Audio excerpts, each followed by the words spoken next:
আজকে আমরা কোন গল্পটা পড়বো মা? ঘটন। না, ঘটন তো হয়ে গেছে।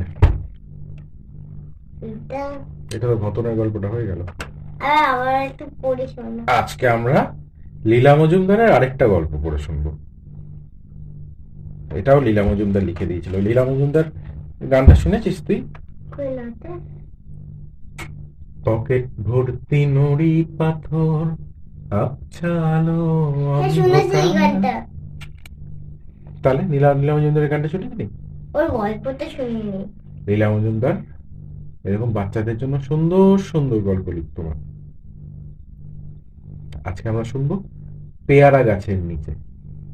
আয় আমার কাছে আয়।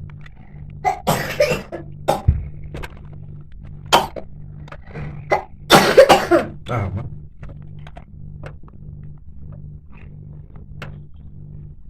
আজকে আমরা কি কোন গল্পটা শুনবো? দুদিকেই সিংহ। আজকে আমরা শুনবো পেয়ারা গাছের নিচে। বাবা, বুড়ো দাদু আর মনুয়া দিনভর পেয়ারা গাছতলায় বসে থাকে। শীত এসে যায়, পেয়ারা গাছের পাতা বড় কম, ডালের মাঝখান দিয়ে রোদ ওদের গায়ে পড়ে, ডালপালার আঁকা বাঁকা ছায়া ওদের গায়ে পড়ে। সেই ছায়ার দিকে অনেকক্ষণ তাকিয়ে থেকে ওপর দিকে চেয়ে মনুয়া দেখে আকাশের নীল গায়েও ওরকম ডালপালা সাদা রং দিয়ে আঁকা। মনুয়া একটা জোরে নিঃশ্বাস ফেলে বলে, বুড়ো দাদু, কাল আমার জন্মদিন, আমার বন্ধু কাঁকড়কে তাই নেমন্তন্ন। বুড়ো দাদু নীল আকাশ যেখানে নীল বনের পেছনে ডুবে গেছে সেদিকে চেয়ে বলেন, কাল আমারও জন্মদিন, আমারও বন্ধুদের নেমন্তন্ন করতে হবে। মনুয়া বলে, কারা তোমার বন্ধু বুড়ো দাদু? তাদের চিঠি দিতে হবে? মা কাল কিশমিশ দিয়ে পায়েস রাঁধবে। বুড়ো দাদু আরাম কেদারার তলা থেকে ছোট্ট টিনের হাত বাক্স বের করে কাগজপত্র ঘেঁটে বলেন, কি জানি, তাদের নাম তো মনে পড়ছে না, কিন্তু তাদের সঙ্গে আমি যে কোপাই নদীতে চান করতে যেতাম, তাদের না বললে যে তারা মনে দুঃখ পাবে। মনুয়া উঠে এসে বলল, দাও তো দেখি তোমার হাত বাক্স, আমি খুঁজে দেখি তাদের নাম ঠিকানা পাই কিনা।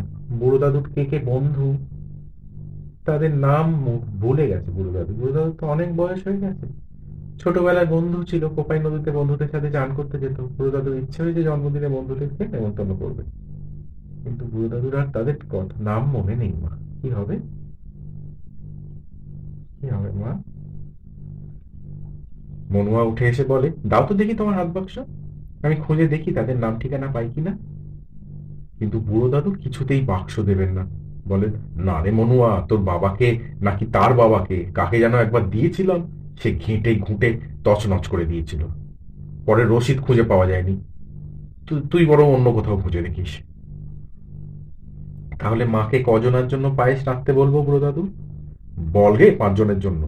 না রে, দাঁড়া, আমার নতুন চটি কোপাইয়ের জলে ভাসিয়ে দিয়েছিল তাকে বলে কাজ নেই, তার নষ্টামির আর শেষ নেই। কি জানি, তোদের এসব ফুল গাছটার যদি ছিঁড়ে মারিয়ে একাকার করে, ওকে বাদ দিলেই ভালো। বেশ, তাহলে বলি 4 জন। না রে, দাঁড়া দাঁড়া, ওই যার কটা চোখ, সে ভারী ঝগড়ুটে রে মনিয়া। শেষটা যদি তোর বন্ধু কাকড়ের সঙ্গে মারপিট করে, ওকেও না বলাই ভালো।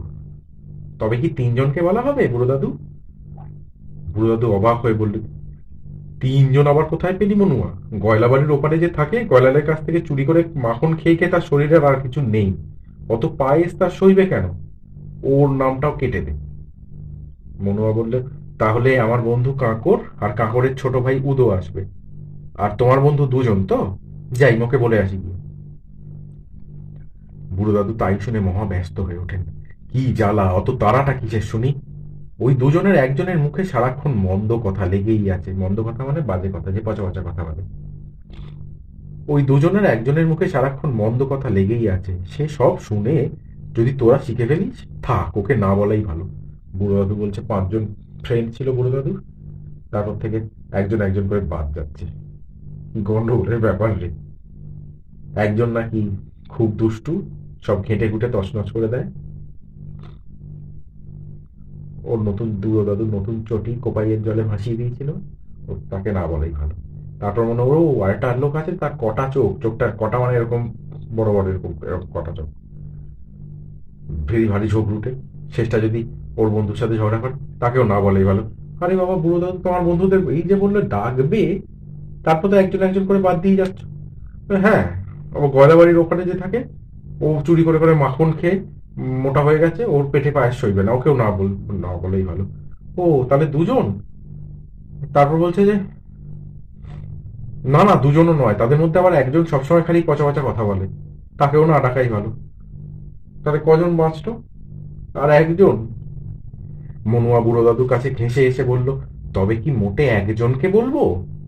বুড়ো দাদু এদিক ওদিকে চারদিকে দূরে পাকরাশিদের মাঝঝাড়ের দিকে আমতলির পথের দিকে চেয়ে বলেন, আবার একজন কোথায় পেলি রে মনুয়া? আমাকে শুদ্ধ নিয়ে বলেছিলাম 5 জন। মনুয়া তখন বুড়ো দাদুর পায়ের কাছে বসে পড়ে বলে, তবে কি তোমার বন্ধুরা কেউ আসবে না? বুড়ো দাদু শুনে অবাক হন। কেউ আসবে না কি রে? ওরা কজনাই তো শুধু আসবে না, আর তো সবাই থাকবে। কাঁকড়, কাঁকড়ের ভাই উদো, তুই, তোর মা, বাবা, কাকা, পিসি। আর ভুলো? ভুলোকে ভুলিস না যেন। নেড়িকুত্তা হলে কি হবে? কি গায়ের জোর ভুলোর! ও হয়তো একটু বেশি খাবে, কিন্তু... মনুয়া বুড়ো দাদুর পায়ে হাত বুলিয়ে বলে, কিন্তু কি বুড়ো দাদু? আমি তোকে কি দেব? দে তো দেখি আমার হাত বাক্সটা। বল, কি চাস? গয়না চাস? গয়না তুমি কোথায় পাবে বুড়ো দাদু? কেন? আমার ঠাকুমার কত গয়না ছিল। ডাকাতের সর্দার ছিলেন আমার ঠাকুমার বাবা। তার ভয়ে এ অঞ্চলে বাঘে গরুতে এক ঘাটে জল খেত। সন্ধ্যার পর ভয়ে কেউ পথে বেরোতো না, বেরোলেই তাদের মেরে কেটে গয়নাগাটি যা ছিল কেড়ে কুড়ে। ও কি মনুয়া, মুখ ঢাকছিস কেন? আচ্ছা আচ্ছা, গয়নাগাটি নাই নিলি, তাছাড়া সেসব নেইও। মোহর নিবি? থলে থলে সোনার মোহর, একটাও ডাকাতি করে পাওয়া নয়। রাজা ছিল রে আমার ঠাকুরদা। ওদের বাড়িতে সবাই দুধে চান করত, সোনার খাটে বসে রূপোর খাটে পা রাখতো, তকমা পরা দাস দাসীরা সোনা বাঁধানো চামর দোলাতো। মনুয়া বলল, কোথায় পেলে থলে থলে সোনার মোহর ওরা? বুড়ো দাদু হেসে বললেন, ওমা, তাও জানিস না বুঝি? প্রজাদের কাছ থেকে খাজনা আদায় করা হতো কিনা, না দিয়ে সব যাবে কোথা? ধান কেটে ঘর জ্বালিয়ে। ও কি রে মনুয়া, কাঁদছিস নাকি? আচ্ছা, মোহর নাই নিলি, সেসব হয়তো খরচও হয়ে গেছে একদিনে। তুই বরং এই মোটা কাঁচের কাগজ চাপাটা নে। একটা মোটা কাচের কাগজ চাপা? কাগজ চাপা মানে কি মা?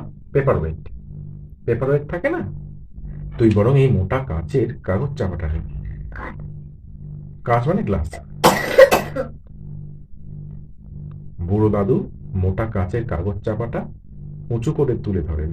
বুড়ো দাদুর পায়ের কাছে মাদুরে শুয়ে মনুয়া সেই কাঁচের মধ্যে দিয়ে ঘন নীল আকাশ দেখতে পায়। কাঁচের ওপরে রোদ পড়ে। তুই পেপার দেখেছিস মা? পেপার এরকম বড় বড় গোল গোল কাঁচের পেপার হয়, ওটার মধ্যে দিয়ে দেখলে আলোটা ঠিক রে বেরোয়। তোকে আমি দেখাবো একদিন। আচ্ছা, তোমায় আমি দেখাবো পেপার ওয়েট। বুড়ো দাদু মোটা কাঁচের কাগজ চাপা উঁচু করে তুলে ধরেন। বুড়ো দাদুর পায়ের কাছে মাদুরে শুয়ে মনুয়া সেই কাঁচের মধ্যে দিয়ে ঘন নীল আকাশ দেখতে পায়। কাঁচের ওপর রোদ পড়ে, ধার দিয়ে রামধনুর রং ছিটোয়। রামধনুর রং এসে বুড়ো দাদুর গায়ে, মনুয়ার গায়ে বেগনি, নীল, কমলা, লাল রঙের আঁকাবাঁকা ডালপালার ছায়া ওদের গায়ে এসে পড়ে। মা এসে বাটি করে ওদের জন্য গরম দুধ, পাউরুটি আর নরম নরম লাল চিনি দিয়ে যান। বলেন, ও মনুয়া, কাল তোর জন্মদিনে কাকরদের নেমন্তন্ন করে আসিস। মনুয়া বলে, কাল বুড়ো দাদুরও জন্মদিন, বুড়ো দাদুও কাকরদের নেমন্তন্ন করবে।